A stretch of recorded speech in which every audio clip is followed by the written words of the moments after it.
যেটা আছে অ্যাপ্লিকেশনটা, এই অ্যাপ্লিকেশনটা ইনস্টল করবে। আমার এখানে ইনস্টল করা আছে, তাই আমি এটাকে ওপেন করব।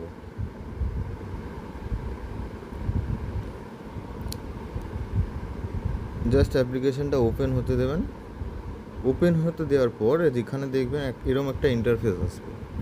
এই ইন্টারফেসটা আসার পর তোমাকে প্রথমেই যেটা করে নিতে হবে, লগ ইন করে নিতে হবে।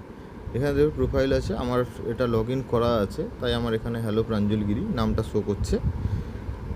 তোমাদের এখানে আসবে লগ ইন বা নিউ ইউজার্স এরকম কিছু একটা আসবে। তো ওখানে তোমার ভোটার কার্ডের যে নাম্বারটা দেওয়া আছে সেই নাম্বার দিয়ে লগ ইনটা করে নিতে হবে।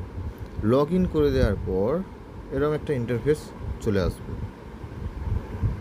দিয়ে নিচের দিকে দেখবে এখানে voter download voter card epic, এই জায়গায় টাচ করলে এখানে তুমি যে নাম্বারটা দিয়ে সার্চ করলে বা লগ ইন করলে সেখানে তুমি অলরেডি তোমার সেই নাম্বারেই তোমার ভোটার কার্ডটা রেজিস্ট্রেশন করা আছে।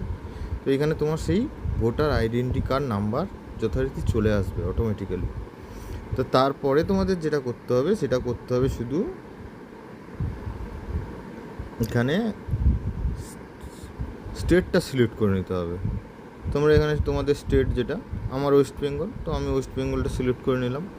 সিলেক্ট করে দেওয়ার এখানে একটা আসবে ফ্যাক্টস ডিটেলস,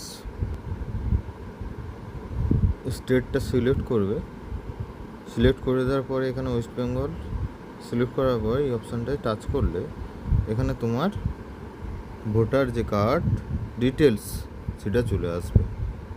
এবার তুমি যদি এইটাকে তোমার পিডিএফ আকারে ডাউনলোড করতে চাও তখন এই প্রসিড অপশানটায় টাচ করলে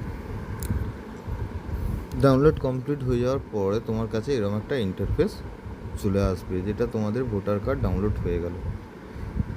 এবার তোমরা এটা কী করবে, শেয়ার অপশানে টাচ করে এটাকে তোমার ফোনে সেভ করে নেবে।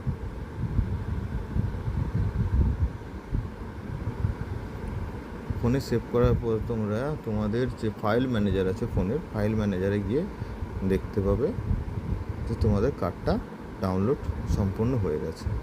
এবার তোমরা চাইলে এই কার্ডটাই কোনো অনলাইন শপে গিয়ে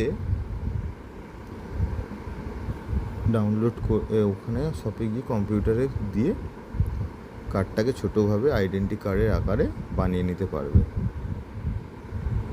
ধন্যবাদ। আজকের আপাতত এটুকুই।